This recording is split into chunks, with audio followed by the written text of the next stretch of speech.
Thank you very much, Justin, for those opening comments.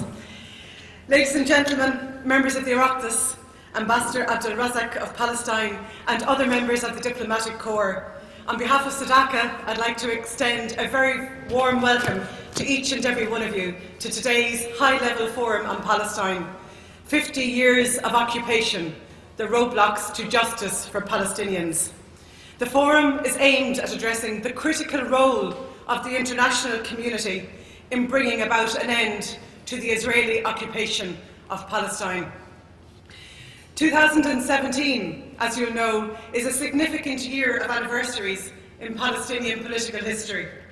The 100th anniversary of the Balfour Declaration, the 70th anniversary of the adoption of the UN Partition Plan, and the 50th anniversary of the occupation of Gaza, the West Bank, and East Jerusalem.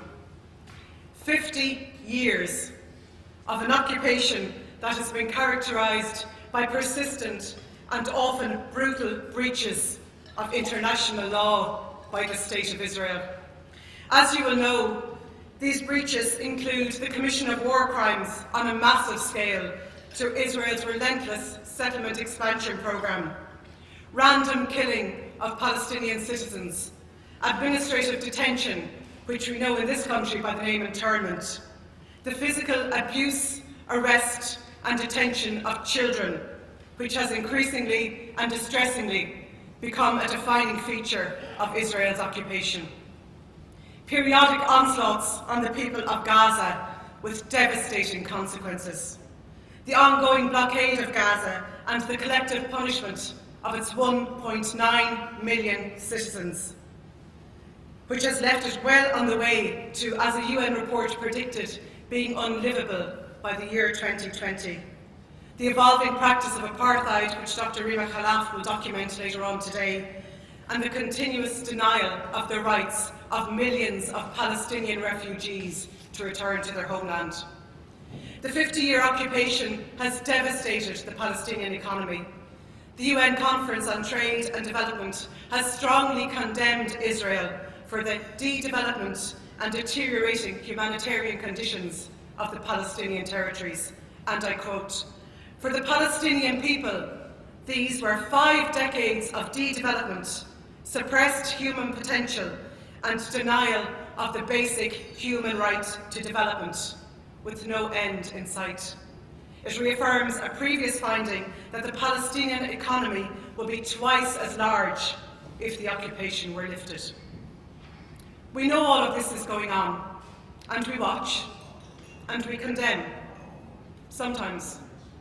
But ultimately, as an international community, we don't intervene. We don't act decisively and demonstrate with actions, not words, with actions, that Israel's treatment of the Palestinian people is morally and legally unacceptable. We do make hard decisions, if it's Russia because of Crimea, or if it's Iran, but not when it's Israel.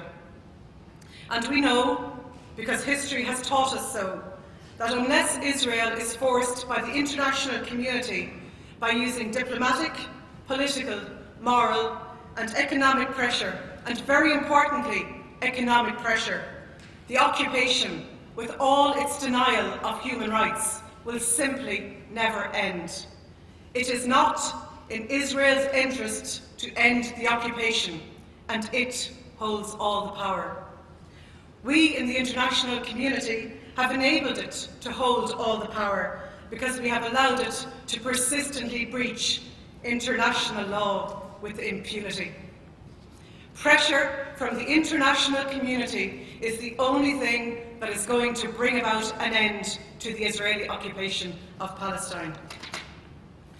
There is a prevalent and, in our opinion, highly erroneous position within the international community that we should stay neutral while the Palestinians and Israelis negotiate their future, that we should encourage a resumption of peace talks so both sides can negotiate an agreed solution. This position would indeed be tenable if we were looking at a balanced equation. But the situation of Palestine and Israel is probably one of the most profoundly imbalanced political situations in the world. One country occupies the other. One country controls the movement of people within the other. One country denies the rights of millions of refugees to return home. One country imposes an economic blockade on 1.9 men, women and children in the tiny enclave of Gaza. One country systematically steals the land of the other through its settlement enterprise. One country demolishes the homes of families in the other on a systematic and routine basis. One country arrests and detains over 500 children from the other every single year. One side believes that breaches of international law are negotiable. There is no balance. There is no level playing field. There is no equality.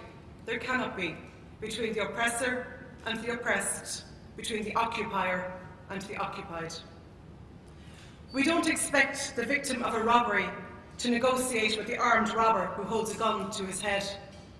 If the armed robber lays down his arms, returns what he has stolen, and when the victim of the crime feels safe and protected, then and only then do we think a dialogue could recommence.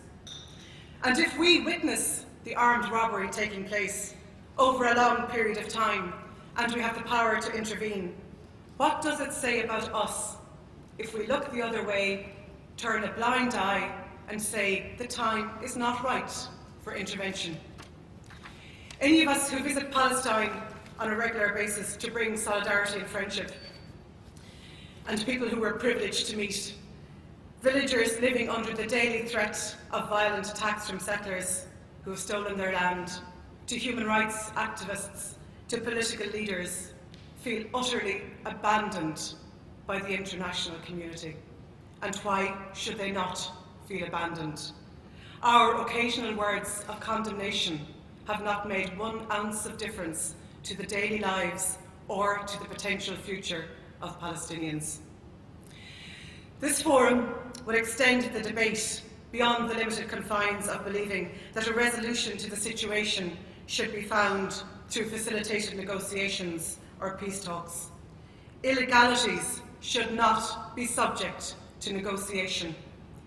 This forum will therefore focus on ways in which European states, including Ireland, should take measures legitimately available to us to compel Israel to cease and reverse its illegal activities, rather than merely calling for peace negotiations between both sides to resume.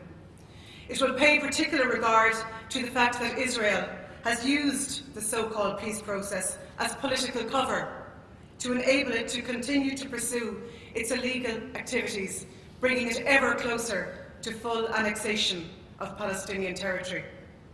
It will focus on the pressing need for the international community to play a leading role in ending the full range of Israeli legal illegalities before any meaningful negotiations can resume. And to bring us on this journey today of evolving narratives, we are delighted to welcome a highly expert panel of keynote speakers.